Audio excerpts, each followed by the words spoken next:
xaaral ma tontu message bi li muy ñëw ci man bëri na trop xëy na ñeneen dinañ ko dégg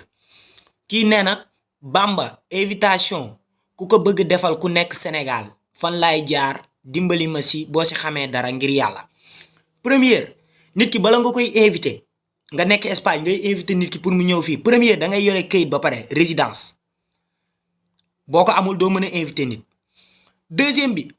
nit ki boo koy invité da ngay dem police nationale más cerca de tu domicilio maanaam police bi gën a jege ci yow foofu ngay dem police nationale bi nga ni da ngaa bëgg invité nit mais da ngay yóbbaale sa documentation personnelle maanaam sa document personnel moom ngay yóbbu nga présenté ko nga ni yow yaay responsable bi tu eres responsable maanaam yow yaay responsable bi yaa invité nit ki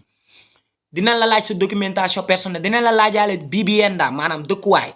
këyit bi dañ la koy laajaale justificante de vivienda dañ la koy laajaale li buñ la mayee lu mu bëri du jàll 90 jours mooy 3 mois yi su jàllee 90 jours yi mooy 3 mois yi nit ki nga invité delluwul a ti te puede poner una multa maanaam yow mi nga invité woon nit ki su nit ki delluwul dañ lay multu mooy alamaan dañ lay alamaan bàyyi loolu xel bu baax a baax jaajëf